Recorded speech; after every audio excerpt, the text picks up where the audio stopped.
साथ में जुड़ गए हैं कंसल्टिंग एडिटर आईटीवी ग्रुप और साथ ही साथ हिमांशु भट्ट भी मेरे साथ में हैं वरिष्ठ पत्रकार के तौर पर। चूंकि तीसरी बार नरेंद्र मोदी ने पीएम के तौर पर शपथ ले ली है और इस बार जो कैबिनेट है उसमें कई खास बातें ध्यान देने वाली हैं, उन पर मैं आऊंगी अरविंद सर। लेकिन नरेंद्र मोदी को लेकर कहा जाता है ना कि यहाँ चुनाव प्रचार खत्म हुआ, उधर तप साधना हुई और वापस लौटते ही बैक टू बैक 7 बैठकें की देश के मुद्दों से जुड़ी हुई, जब तक रिजल्ट भी सामने नहीं आए थे। और यहाँ जैसे ही सांसदों को कॉल गया, टी पार्टी हुई, टी पार्टी में भी काम को लेकर बात, अगले 100 दिन का बताइए, अगले 5 साल का बताइए, और आज मोदी कैबिनेट की पहली बैठक। देखिए, मोदी जी क्या काम करते हैं, कैसा काम करते हैं, ये देश ने देखा है और मैंडेट उसकी गवाही देता है, तो इसलिए उस पर ज़्यादा कुछ कहना नहीं है। लेकिन एक फैक्ट मैं कहना चाहता हूँ कि पिछली कैबिनेट में 70 से ज़्यादा मंत्री थे, इसमें सिर्फ 33 आए हैं, उसमें से आधे से भी कम। तो इसलिए पीछे की सारी मीटिंगों का क्या मतलब है, ये अब आज साफ हो जाएगा, क्योंकि उन मीटिंगों का कोई मतलब नहीं है। उन विभागों मंत्री उस विभाग में नहीं रहे, अपने 100 दिन का प्रोग्राम या 49 तक का प्रोग्राम, ये सब बनाना जो भी किया होगा मंत्रियों ने, मेरे ख्याल वो आज के तारीख से फिर नया शुरू होगा। तो इसलिए नए का उत्साह होना चाहिए। नई सरकार बनी है, नई कैबिनेट बैठेगी, नए तरह से फैसले होंगे और प्रधानमंत्री भी मेरे ख्याल से नए ढंग से काम करेंगे। अब पुरानी बातों का, और मेरे ख्याल से प्रधानमंत्री के काम में या बीजेपी के काम में प्रचार का एक एलिमेंट रहता है काफी बड़ा। और ये जो मीटिंगें होती रहीं और जाने क्या क्या होता रहा, वो तो मेरे ख्याल से सरकार बनने के पहले ही अगली सरकार का काम शुरू हो गया था। तो इतनी हड़बड़ी की जरूरत नहीं होती है जब मैंडेट आप लेने गए हैं और लोगों का फैसला आ रहा है, तो उसमें इंतजार करने में कोई सामान्य ढंग का कामकाज चलना चाहिए। वो सामान्य प्रशासन में कोई ढील नहीं होनी चाहिए। लेकिन ये आगे का प्रोग्राम और इनका वायदा, उनका वो, अगर आप अपने खुद 40 मंत्रियों को बाहर कर देते हैं या लोग बाहर कर देते हैं, तो फिर इन चीज़ों का मतलब नहीं। आज जिस तरह से कैबिनेट, कल जिस तरह से शपथ हुआ है और जिस तरह के लोग आए हैं, इतने सारे लोग आए हैं, मुझे लगता है कि वो मुल्क में उपलब्ध टैलेंट का बेस्ट हिस्सा है। और प्रधानमंत्री सबसे बड़ी पर्सनालिटी हैं, तो मेरे ख्याल उनके लीडरशिप पे किसी किस्म का कोई सवाल नहीं है। जो आया है एनडीए में, वो उनके नाम से आया है। अब नई शुरुआत करें, और नई शुरुआत में रेस्ट्रिक्शंस, पिछली बार से, रेस्ट्रिक्शंस पे नहीं कहूँगा, पिछली बार से भिन्न स्थितियाँ हैं। और सबसे भिन्न तो यही है कि ये एनडीए की गवर्नमेंट व्यवहारिक है। पिछले दफे भी एनडीए की सरकार थी, उसके पहले भी एनडीए की सरकार थी, लेकिन जो एनडीए कुछ कोऑर्डिनेशन के माध्यम से चलाना होगा प्रॉपर, क्योंकि बीजेपी को अपने दम पे मेजॉरिटी नहीं है, तो मिनिस्ट्री के बंटवारे में भी वो दिखाई देगा, आगे के कामकाज में भी दिखाई देगा। शपथ ग्रहण में अच्छी बात यह है कि शपथ ग्रहण में ये कोलिशन और जोड़ तोड़ और इनका दबाव, उनका दबाव, जो चीजें बार बार कही जा रही थी, उनका कोई खास असर नहीं दिखाई दिया। एक महाराष्ट्र का रह गया। आपने बातें कही है, एनडीए जो कि मिलीजुली सरकार है और 2014-19 की तरह बहुमत हासिल नहीं हुआ है बीजेपी को। हिमांशु जी, जैसा अभी अरविंद सर ने कुछ बातों का जिक्र किया, कुछ बातें जो मैं दर्शकों की जानकारी के लिए एक बार फिर से रिपीट कर देती हूँ। 24 राज्यों से 71 कुल मंत्री हैं जिन्होंने शपथ ली है। इसमें 30 कैबिनेट मंत्री हैं, 5 राज्य मंत्री स्वतंत्र प्रभार और 36 इसमें राज्य मंत्री हैं। इसमें 27 जो मंत्री हैं वो ओबीसी वर्ग से आते हैं, 10 एससी से आते हैं, 5 एसटी से आते हैं और 5 इसमें अल्पसंख्यक हैं। 11 मंत्री इसमें एनडीए के घटक दलों से आते हैं। घटक दलों को मिलाकर ही चूंकि सरकार बनी है एनडीए की। इसमें 43 मंत्री 3 या ज्यादा बार के सांसद हैं। इसमें 39 पहले भी केंद्रीय मंत्री रह चुके हैं। इसमें 23 मंत्री राज्यों के कैबिनेट में रह चुके हैं और 34 मंत्री विधानसभाओं में चुने जा चुके हैं। ये जो इक्वेशंस कुल मिलाकर है, और इसमें जाति का इक्वेशंस भी मैंने आपको बता दिया, क्या सोचकर इन सभी लोगों का सिलेक्शन हुआ है? क्या सोच रही है एनडीए सरकार की, मोदी सरकार की और नरेंद्र मोदी की? चलिए, मैं 2-3 बातें बहुत स्पष्ट कर देना चाहूँ। यहाँ पर जो हमें दिख रहा है 72, आप भूल न जाइए कि 2019 में जब बीजेपी के पास प्रचंड बहुमत था 303 का, तब भी 5 एनडीए के घटक दलों के मंत्री थे। इस बारी कितने हैं? 11। बहुत बड़ा फर्क नहीं है। अगर 5 के 20 हो गए होते तो हम कह सकते थे कि ये पूरी तरह एनडीए पे डिपेंडेंट है। दूसरी बात, जो हकीकत है उसे दरगुजर नहीं करना चाहिए। देखिए, कोर मिनिस्ट्रीज जो है, वो कोर मिनिस्ट्रीज वो रहेगी सातत्य जिसको कहते हैं एनडीए और बीजेपी 1 और 2 के साथ में 2024-3 एक सातत्य, जो 100 दिन का रोड मैप, 5 साल का रोड मैप जो उन्होंने पहले से पूर्व नियोजित रूप से तय किया है कि भारत को तीसरी बड़ी अर्थव्यवस्था बनाना है, नंबर 1। नंबर 2, हमें यूसीसी लागू करना। अभी ये सब मुद्दे जो हैं वो पहले से सॉर्टेड है।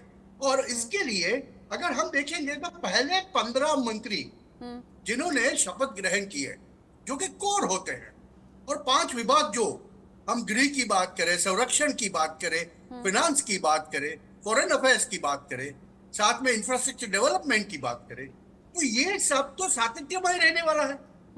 यहाँ पर तो कोई बदलाव नहीं देखा जाता। जो 2000, देखिए, शिवराज सिंह चौहान आएंगे तो शायद कृषि करेंगे, मनोहर लाल खट्टर आएंगे तो एजुकेशन लेंगे, जिसमें रिफॉर्म जरूरी है। मेरा स्पष्ट रूप से मानना है कि उसके साथ में कुमारस्वामी को अगर एग्रीकल्चर मिल गया और कोई infrastructure development industrial ministry TDP को मिल गया, तो वहां पर इतनी बड़ी दिक्कतें नहीं है। और एक बात मत भूल जाइए कि आंकड़ों का खेल कुछ ऐसा है कि ये साथी घटक जो दबाव बनाना चाहे तो भी इतना बना नहीं सकते, और इसी हिसाब से मंत्रिमंडल को बनाया गया है। आप देखिए कि 14 और 12, 16 और 12 मिलकर 28 होते हैं। उसके सामने आप देखेंगे तो उनके मंत्रालय कितने मिले, और उसके साथ में दूसरे छोटे घटक दल है जिनका एक एक सांसद है, किसी का कोई सांसद नहीं है, फिर भी उनको मंत्री पद दिया गया। तो ये पहले से तय करके पूर्व नियोजित एक स्ट्रैटेजी चल रही है कि इनके ऊपर ये अगर 28 निकल जाते हैं तो भी विपक्ष का 272 नहीं होता। आप ये बात को समझ के चलिए। ये देखिए, दबाव का परसेप्शन, ये नैरेटिव बहुत जोरों शोरों से चल रहा है कि अब ये दबाव चलेगा, अब वो दबाव चलेगा। अभी कल ही चैलेंज मिल गया हमें। हमारे यात्रालुओं के ऊपर जम्मू कश्मीर के अंदर अटैक हो गया, क्या इसका जवाब नहीं देंगे? It will certainly be given.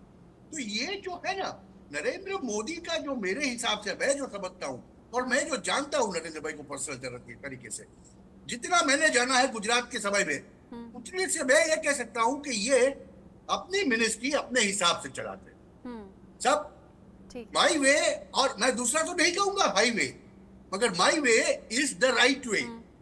वो घटक दलों को कहते हैं। और यही बात कल आपने प्रांगण में दृश्य देखे होंगे तो Murli Manohar Joshi was talking very intently, बहुत इंटेंटली वो चंद्रबाबू नायडू से बात कर रहे थे, पुरानी बातें कर रहे थे, और शायद कान में ये भी कह रहे थे कि भैया ये वाजपेयी जी की मिनिस्ट्री नहीं है, इधर उधर भागने की कोशिश मत करना, वरना देखना क्या हाल हो जाएगा। On a lighter note. देखिए, तो आपको समझ के चलनी हर पड़ेगी। बात पर मुझे लगता है कि अरविंद सर रिएक्ट करना चाहते हैं। आपने कहा 5 से 11 हो गए, कोई बहुत बड़ा अंतर नहीं है। मुझे लगता है अरविंद सर जरूर कहना चाहते होंगे भाई डबल से ज्यादा हो गए, इससे ज्यादा और क्या। साथ ही साथ आपने कहा अलग अलग मसलों को लेकर, चूंकि शपथ ग्रहण की खबर जैसे जैसे सोशल मीडिया पर वायरल हो रही थी, वो क्लिप्स वायरल हो रही थी, वो तस्वीरें वायरल हो रही थी, इसी दौरान एक दुखद खबर भी सामने आई थी जो आतंकी हमले से जुड़ी हुई थी, और लोग इस तरह की टिप्पणी भी कर रहे थे उस दर्दनाक घटना को लेकर कि पहले जम्मू संभाग में आतंकी हमले नहीं होते थे, अब वहां पर भी होने लगे, आतंकी घात लगाए बैठे हैं। इसको लेकर आगे बात करेंगे, लेकिन मोदी सरकार 3.0 को लेकर कुछ जरूरी जानकारी है। 71 मंत्रियों ने शपथ ली है, 30 कैबिनेट मंत्रियों ने शपथ ली है, 5 राज्य मंत्री स्वतंत्र प्रभार जिन्होंने शपथ ली है, और साथ ही साथ 36 राज्य मंत्रियों ने शपथ ली है। आज विभागों का बंटवारा होगा, निगाहें सभी की हैं। मोदी 3.0 में सबसे बड़ा ये मंत्रिमंडल, कुल 71 मंत्रियों ने शपथ ली है, और ये जो सभी मंत्री हैं, कौन सा विभाग किसको मिलेगा ये आज शाम तक साफ हो जाएगा। मनोहर केसरी भी मेरे साथ में जुड़ गए हैं और अजीत मंडोला जी भी मेरे साथ में जुड़े हुए हैं वरिष्ठ पत्रकार के तौर पर। मनोहर, पहले मैं आपका रुख कर रही हूँ, 71 मंत्रियों ने शपथ ले ली है। अब इस मंत्रिमंडल को लेकर चर्चा तो बहुत है, लेकिन सभी के जहन में सवाल ये, किसको क्या मिलेगा, कब तक साफ होगी तस्वीर?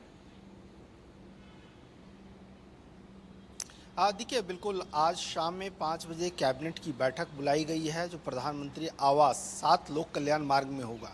इससे पहले उम्मीद की जा रही है कि सभी मंत्रियों के मंत्रालय का बंटवारा हो जाएगा, उनकी आधिकारिक सूची सामने आ सकती है।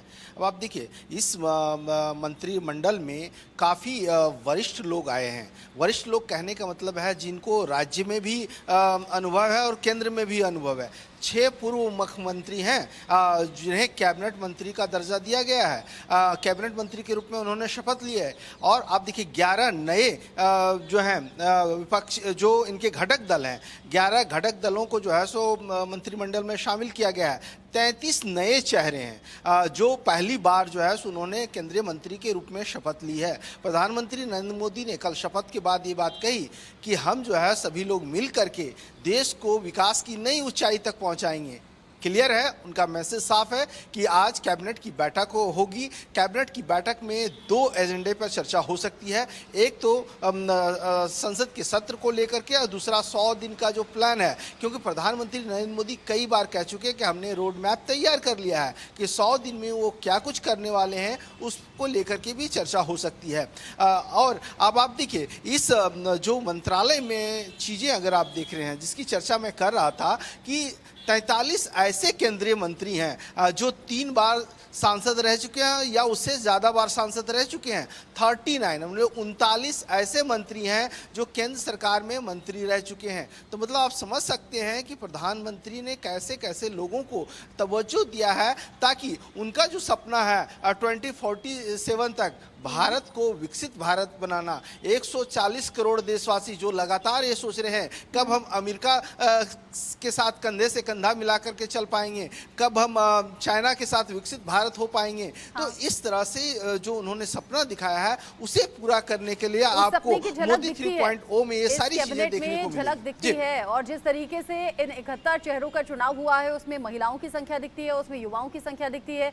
घटक दलों से 11 मंत्री हैं। आज विभाग किसको कौन सा मिलने वाला है, शाम 5 बजे के बाद तस्वीर साफ हो जाएगी। मनोहर आप रहिएगा, बाकी सभी गेस्ट भी हमारे साथ जुड़े हुए हैं। मोदी सरकार 3.0 कैबिनेट में आधी आबादी यानी कि महिला मंत्रियों पर भी अच्छा खासा फोकस रखा गया। इस बार 7 महिला मंत्रियों ने पद और गोपनीयता की शपथ ली है। मोदी 3.0 कैबिनेट में नारी शक्ति की जयकार होती हुई दिखी है। एक रिपोर्ट आप देखिए। मोदी 3.0 में महिला मंत्रियों पर फोकस। मोदी 3.0 कैबिनेट में नारी शक्ति की जयकार। मोदी कैबिनेट में महिला प्रतिनिधित्व पर खास ध्यान दिया गया है। वैसे संख्या के आधार पर बात करें तो मोदी 2 के मुकाबले इस बार कम महिलाओं को कैबिनेट में जगह मिली है। मोदी 2 के कार्यकाल में जहां 11 महिला कैबिनेट में शामिल थीं, वहीं मोदी के तीसरे कार्यकाल में कैबिनेट में करीब आधी महिला मंत्री हैं। निर्मला सीतारमण जो कि मोदी 1 में रक्षा मंत्री थी, मोदी 2 में वित्त मंत्री और फिर से मोदी कैबिनेट का हिस्सा बनी है। अनुप्रिया पटेल मिर्जापुर से अपना दल इसकी सांसद हैं। 2 कार्यकाल से मोदी कैबिनेट में राज्य मंत्री हैं। मोदी कैबिनेट में फिर उन्हें जगह मिली है। शोभा करंजले बेंगलुरु नॉर्थ से सांसद हैं, पहली मंत्री रह चुकी हैं, फिर से कैबिनेट में इन्हें मौका मिला है। अन्नपूर्णा देवी झारखंड के कोडरमा से सांसद हैं, पहली मंत्री रह चुकी हैं, मोदी 3 में फिर बनी है मंत्री। रक्षा खड से महाराष्ट्र के रावेर सीट से सांसद, रक्षा खडसे की पहली बार एंट्री हुई है, मंत्री पद की उन्हें जिम्मेदारी दी गई है। नीमूबेन बम्भानिया भावनगर लोकसभा सीट से सांसद हैं, मोदी कैबिनेट में इन्हें भी जगह मिली है। सच्ची श्रद्धा निष्ठा रखूंगी, मैं भारत की प्रभुता और अखंडता अक्षुण्ण रखूंगी। 2024 लोकसभा चुनाव नतीजों में 74 महिलाएं सांसद चुनी गई हैं, जबकि 2019 के आम चुनाव में संख्या 78 थी। 11 महिलाओं के साथ पश्चिम बंगाल सबसे आगे है। कुल 797 महिला उम्मीदवारों ने चुनाव लड़ा था, जिसमें बीजेपी ने सबसे ज्यादा 69 को और कांग्रेस ने 41 महिलाओं को उम्मीदवार बनाया था। इस लिहाज से देखा जाए तो कैबिनेट में महिला मंत्रियों की संख्या फिलहाल तो कम ही दिख रही है। 1/3 आरक्षण का बिल पास करने वाली संसद के सामने अभी चैलेंज बड़ा है। कैबिनेट में भी 1/3 सीटें महिलाओं को कब नसीब होंगी, कहना बहुत ही मुश्किल है। Bureau report, India news. महिलाओं की भागीदारी को लेकर